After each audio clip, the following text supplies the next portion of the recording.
181 का टारगेट मिलता है आज सनराइज़र हैदराबाद को। एंड जिस तरीके की पिच थी, सब देखते हुए लग रहा था कि काफ़ी रन शॉर्ट रह गई है चेन्नई सुपर किंग्स एंड ये रन बहुत इजी होने वाले हैं सनराइज़र हैदराबाद के लिए। लेकिन ऐसा होता है नहीं, बहुत ही ज़्यादा टफ मैच रहा ये। चेन्नई के बॉलर्स ने, जो हैदराबाद के ओपनर्स थे, उन्हें ईजिली सस्ते रन पे आउट कर दिया। लेकिन गिव अप करते नहीं हैं हमारे ईशान किशन। बहुत ज़्यादा फाइट आउट करा उन्हें इस इनिंग्स में एंड बिल्कुल भी जाने नहीं दिया मैच आखिरी मोमेंट तक। जब आउट भी हुए लेकिन तब तक मैच वो ख़त्म कर चुके थे।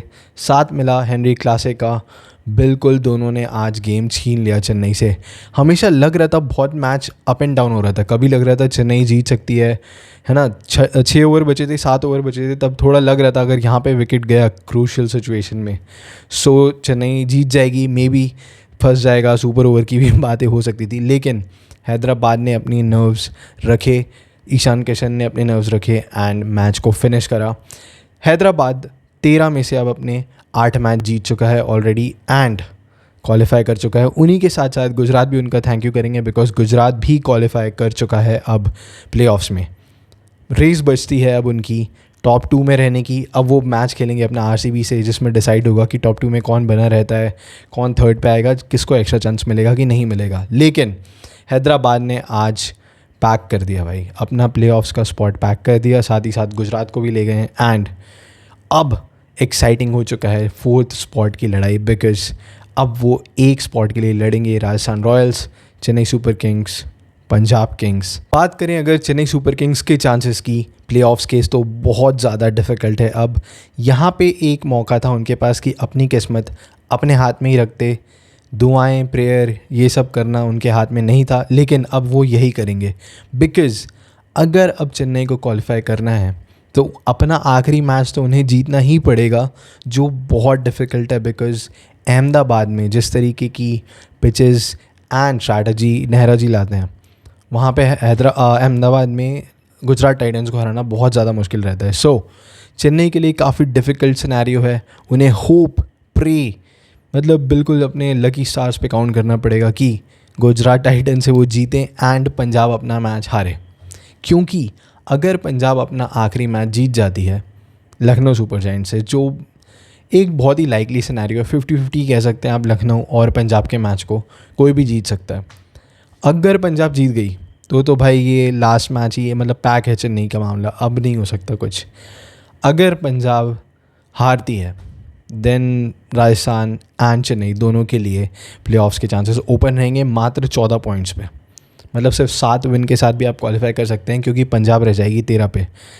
मतलब यहाँ मौका था आपको अपने होम ग्राउंड पे हरा के 2 पॉइंट्स लेने का एंड देन लास्ट मैच बचता, उसमें आप कुछ भी कर सकते थे गुजरात टाइटंस के अगेंस्ट। लेकिन जो मोमेंटम गया, जो आज जिस तरीके का कॉन्फिडेंस लॉस हुआ होगा, मैं तो यार ऑनेस्टली बताऊं तो मैं फेवर नहीं करता अब चेन्नई की पहुंच पाएगी। बहुत मुश्किल है, बहुत मुश्किल है गुजरात टाइटंस को हराना उनके होम ग्राउंड पे। एंड जिस तरीके की आपकी बॉलिंग है, बॉलिंग तो कुछ लग ही नहीं रही है चेन्नई की। So may be very unlikely scenario where Chennai Super Kings qualifies for the playoffs. तारीफ़ के पुल बांधने पड़ेंगे आज ईशान किशन के बारे में बिकॉज जो मैच्योर एंड स्टेबल इनिंग्स उन्होंने आज खेली है, बिल्कुल मैच नहीं जाने दिया अपोनेंट के हाथ में। अर्ली विकेट्स मिल गए थे चेन्नई को, टॉप ऑर्डर गंवा दिया था हैदराबाद ने। हेड सस्ते में जाते हैं, अभिषेक शर्मा भी ज़्यादा कुछ नहीं कर पाए, लेकिन ईशान किशन ने आज स्पिन को अच्छे से खेला, नूर अहमद के थ्रेट को न्यूट्रलाइज़ करा। मतलब उन्हें अपना विकेट नहीं दिया, जो बहुत पॉसिबल था सिनेरियो कि उनका विकेट वो ले सकते थे, लेकिन उन्होंने जाना कि मैं अगर रहूँगा तो यहाँ पे एंड में मैच अपना ख़त्म करके ही जाऊँगा एंड वही उन्होंने किया। 7 चौके मारे शायद एंड 3 छक्के मारे, बहुत अच्छे दिखे।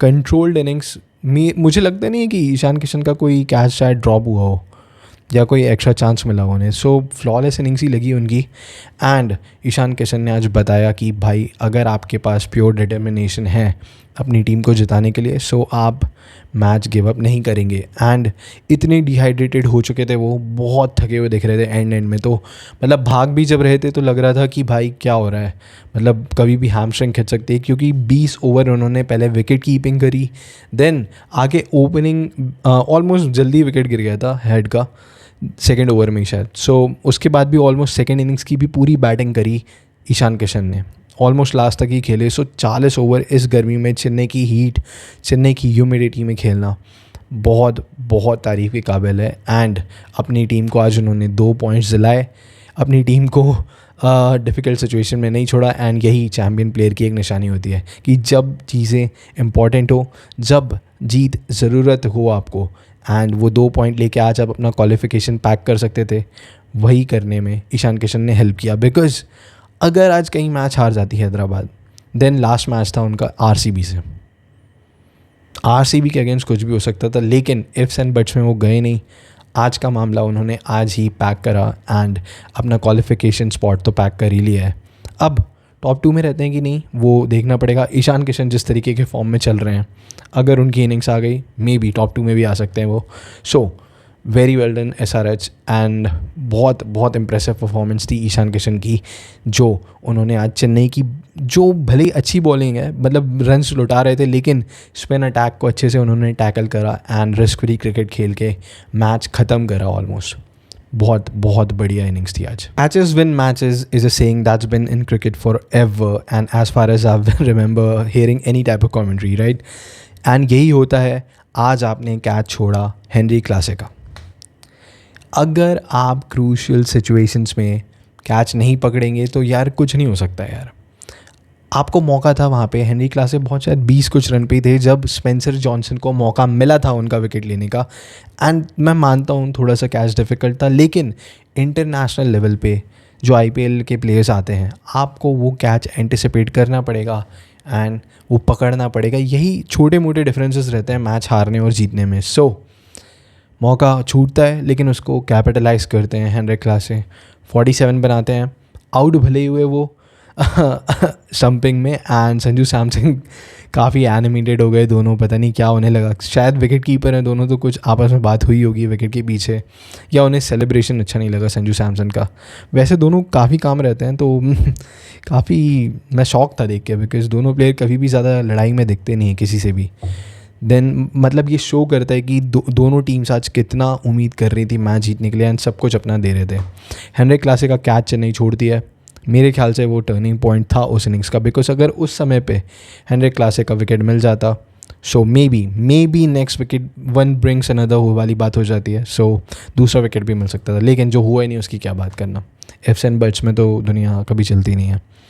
बहुत अच्छी इनिंग्स खेली उन्होंने, उनके हाथ में नहीं है अगर आप उनका कैच छोड़ें, लेकिन उस पर कैपिटलाइज करना उनके हाथ में है, एंड वही उन्होंने करा आज। ऋतुराज गायकवाड़, मैं कभी भी क्रिकेट में 15 रन की पारी 21 बॉल में जस्टिफाई नहीं कर सकता।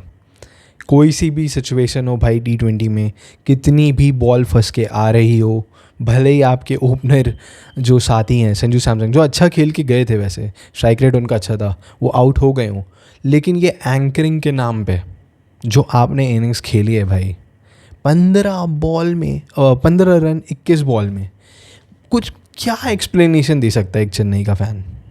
क्या बोल सकता है भाई? कौन बॉलिंग कर रहा था आज? क्या मिचेल जॉनसन, हाँ, मैकग्रा, शोएब अख्तर सब एक साथ आ गए थे रेड बॉल लेके? क्या हो रहा था ये? टेस्ट मैच, ODI रिवर्सिंग हो रही थी बॉल कि मुथैया मुरलीधरन बॉलिंग कर रहे थे आज श्रीलंका के ट्रैक पे?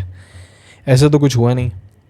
मतलब यार आउटडेटेड इनिंग्स है, एंड मैं मतलब बहुत हार्श हो रहा हूँ शायद बोलने में, लेकिन it's time for Chennai to look forward man. ये टाइप की बैटिंग अब नहीं चल सकती T20 क्रिकेट में, एंड बहुत ही डिसअपॉइंटिंग परफॉर्मेंस है। मैं क्या बोलूँ, आउट ऑफ वर्ड्स हूँ बिल्कुल, लेकिन ये एक डिसअपॉइंटमेंट है एक फ़ैन की जो चेन्नई को काफ़ी टाइम से देख रहा है। एंड ऋतुराज गायकवाड़ भाई, एक रिस्पेक्ट एंड वो सब बात अलग होती है। देखिए, ट्रोलिंग बोल के आप इंटरनेट के लोगों को, या जो भी आप पे क्रिटिसिज्म देता है जो ऑनेस्ट है, उसे आप डिनाई कर सकते हैं, लेकिन उससे रियलिटी डिनाई नहीं होती कि आप 15 बॉल में 15 रन बना रहे हैं 21 बॉल में। बोल भी नहीं पा रहा हूँ, बोलना चाह रहा हूँ 15 बॉल में 21 रन, लेकिन वो भी रियल नहीं है। 15 रन है 21 बॉल में। अनबिलीवेबल भाई। नेक्स्ट ईयर और ये 18 करोड़ की रिटेंशन है चेन्नई की। इमेजिन किस टाइप के प्लेयर्स, किस टाइप के बैट्समैन, एंड क्या कुछ नहीं मिल सकता आपको ऑक्शन में 18 करोड़ में। एंड चेन्नई क्या लेके बैठी है, ऋतुराज गायकवाड़। मैं तो डिसअपॉइंटेड हो चुका हूँ भाई। मतलब भले ही अब वो किसी दिन एक इनिंग खेल लेंगे 14 में से 2 मैच की, वो ये चेंज नहीं करता कि वो इस फॉर्मेट को अब सूट नहीं कर रहे हैं। भाई नहीं हो सकता यार, नहीं हो सकता, मतलब नहीं हो सकता, क्या बोले फ़ैन एक। अगर आज का मैच आप देखें एंड तक गया, अगर थोड़े बहुत भी, मैं ज़्यादा उम्मीद नहीं कर रहा हूँ, ये नहीं कह रहा हूँ कि ऋतुराज गायकवाड़ भाई वैभव सूर्यवंशी बन जाए एंड 21 बॉल में 50 रन बना दे, बिल्कुल नहीं, वो कर ही नहीं सकते, मैं उम्मीद भी नहीं करता उनसे। लेकिन अगर आप 150 का भी स्ट्राइक रेट देखें, ऑलमोस्ट 160 का, 155 मान लो यार, 21 बॉल में अगर आज उन्होंने 35 रन भी बनाए होते, सिर्फ 35 रन 21 बॉल में, तो आज 20 रन का डिफरेंस होता, आज टारगेट होता 200 रन का, एंड वहाँ मैच ख़त्म था, चेन्नई ये मैच जीत जाती। बहुत बहुत डिसअपॉइंटिंग है, इतना मतलब डाउन में कभी लगता नहीं हूँ, लेकिन हाँ मतलब आउट ऑफ वर्ड्स हैं, क्या बोलें इस इनिंग्स के बारे में, कोई डिफेंड नहीं कर सकता, कितने भी डाई हार्ड चेन्नई के फैंस हो, मैनेजमेंट देखिए इनका बैक करता है हमेशा ऋतुराज को, लेकिन यार अब टाइम आ चुका है यार। If you wanna win the tournament and do something in it, then it's time to look forward beyond Ruturaj Gaikwad. अगर आप हारना चाहते हैं यही 5वें नंबर में, ओ बॉयज़ प्लेड वेल, अच्छी रीबिल्ड कर रहे हैं हम, अरे भाई कब रीबिल्ड कर रहे हो, अब तो फिर नेक्स्ट के बाद मेगा ऑक्शन ही आ जाएगा, क्या बिल्ड कर रहे हैं, पूरी टीम चली जाएगी उसमें। अगर आप जीतना चाहते हैं ऋतुराज के बियॉन्ड देखने का टाइम आ चुका है, संजू सैमसन को कैप्टन बनाइए एंड या hope for things to change. Pat Cummins ने आज साबित किया है कि आपका जो कैप्टन होता है वो आपको कहीं से भी मैच जिताने की एक पावर रखता है एंड अपने आप को हमेशा डिफ़िकल्ट सिचुएशन में आगे लाता है। खुद बॉलिंग करने आते हैं, 3 विकेट निकाले उन्होंने आज, संजू सैमसन को आउट किया, कार्तिक को आउट किया एंड अपोजिशन कैप्टन ऋतुराज का भी विकेट लिया। मज़ा आया देख के। पैट कमिंस ने आज बताया भाई मैं हूँ, जब भी टीम मुसीबत में होगी, थोड़ी सी भी पार्टनरशिप बिल्ड हो रही होगी, ऐसा लगता है कि आगे वाली टीम कुछ ले जा सकती है मैच को अपनी तरफ, मैं आऊँगा, हमेशा ऐसा करते हैं वो। बहुत इम्प्रेसिव है यार, कितनी तारीफ़ करें इस आदमी की। जब भी ऐसा लगता है, चाहे ऑस्ट्रेलिया खेल रही हो, जब विराट कोहली का विकेट उन्होंने लिया था अहमदाबाद में, पार्टनरशिप बिल्ड हो रही थी, मैं आता हूँ भाई, मैं विकेट निकालता हूँ। लास्ट मैच भी मुझे याद है, भले वो उसके पहले वाला उसमें हार भी गए थे, लेकिन आते हैं, कोशिश करते हैं, मैं विकेट लेता हूँ। जब भी विकेट चाहिए टीम को, किसी और बॉलर को आगे नहीं करते, अपने हाथ में बॉल लाते हैं एंड विकेट निकाल के देते हैं बहुत सिचुएशंस में। सो ये एक one of the greatest captain की निशानी है। मेरे लिए तो पर्सनली इस डेकेड के बेस्ट कैप्टन है पैट कमिंस, कोई डाउट नहीं है उस बात में। IPL और ये सब तो आप चलिए भूल जाइए, जो उन्होंने WTC में किया है, जो ODI वर्ल्ड कप में किया भाई, अनबिलीवेबल। एंड आज उसका उन्होंने फिर से एक एग्ज़ाम्पल दिया, इस डिफ़िकल्ट मैच में 3 विकेट्स निकाल के अपनी टीम को बिल्कुल आगे कर दिया। सो बहुत अच्छे फॉर्म में लगे, captain leading from the front, यही हर एक टीम देखना चाहती है। एंड हैदराबाद के पास वो एक कैप्टन है जो बहुत क्रूशल रहेंगे प्लेऑफ्स में, बिकॉज प्लेऑफ्स में हाई प्रेशर रहता है, हाई कैलिबर के मैचेस रहते हैं एंड टेंस सिचुएशन हो जाती है, तो वहाँ पे इस टाइप का बॉलर जो हमेशा तैयार है विकेट लेने के लिए, अपने आप को आगे करने के लिए, हो जाएगा प्लेऑफ्स में, जो काफ़ी सिचुएशन जैसी आएंगी। तो पैट कमिंस रेडी हैं एंड SRH भी रेडी लग रही है। अगर ऋतुराज गायकवाड़ की बैटिंग हटा दें तो बाकी के चेन्नई के बैट्समैन ने कुछ ज़्यादा बुरा परफॉर्मेंस दिया नहीं है मेरे हिसाब से। डेवॉल ब्रेविस ने 45 बनाए, 27 कुछ में अच्छी इनिंग्स थी। संजू सैमसन भले आउट हो जाते हैं लेकिन 27 रन बनाते हैं 13 बॉल में, अगेन बहुत बढ़िया स्ट्राइक रेट। अर्ली ऑन जाने की कोशिश करी उन्होंने, इंटेंट दिखाया एंड बॉल तो बर्बाद नहीं करी कम से कम। देन कार्तिक भी अच्छे लग रहे थे, 30 कुछ बनाया उन्होंने, काफ़ी इंप्रेसिव लगे वो। बस थोड़ा सा हाँ मैं डिसअपॉइंटेड रहूँगा शिवम दुबे से भाई, 26 रन 23 बॉल में यार, ये अगेन वही वाली बात हो गई ऋतुराज गायकवाड़ वाली। So disappointed from Shivam Dubey, पता नहीं आउट ऑफ टच लगे इस सीज़न। लेकिन हाँ अगर आपको मैच जीतना है तो एक फिनिश देनी पड़ेगी, वो एक्स्ट्रा 20 रन बनाने पड़ेंगे जो ऊपर से भी आने चाहिए, नीचे से भी आने चाहिए। कभी ऋतुराज को भी एक्स्ट्रा परफॉर्म करना पड़ेगा, कभी शिवम दुबे को आगे फिनिश करना पड़ेगा, क्योंकि आप चाहे माने ना माने, चेन्नई जो भी सोचती हो अपने पिचेस के बारे में, मैनेजमेंट के बारे में, लेकिन अब मैच रहा नहीं है। आईपीएल अब 180 वाला गेम रहा नहीं है। आप कितना भी सोच लें कि हम स्पिन करा लेंगे, अरे भाई क्या बोलूँ, आप अश्विन से बॉलिंग करा लीजिए, आप किसी राशिद खान को लगा लीजिए, सारे बॉलर ले लीजिए स्पिनर, उसके बाद भी 180 नहीं डिफेंड होने वाले इस पिच पे। एंड स्पिनर की बात आई तो बात कर लेते हैं एक टैक्टिकल एरर की। मुझे ये नहीं समझ में आ रहा है कि जब आकिल हुसैन ने 7 की इकोनॉमी से रन दिए हैं एंड 3 ओवर डाले हैं, सो क्या सोच के चेन्नई ने या ऋतुराज गायकवाड़ ने, ज़्यादा बोलें तो, क्या सोच के उन्हें एक्स्ट्रा ओवर नहीं दिया? भाई एक ओवर जो 12वें या 13वें ओवर में मेरे ख्याल से आपने शिवम दुबे से करा लिया, क्यों? हाँ मैं मानता हूँ एंड में ओवर था, चलिए मानते हैं आपको नहीं देना रहता स्पिनर को डेथ ओवर्स में, मान लिया। ये 12वें ओवर में शिवम दुबे क्यों बॉलिंग कर रहे थे जब आकिल हुसैन इतनी अच्छी बॉलिंग कर रहे हैं? टैक्टिकल ब्लंडर एंड इस तरीके की गलती आपसे मैच ड्रॉप करा ही देती है।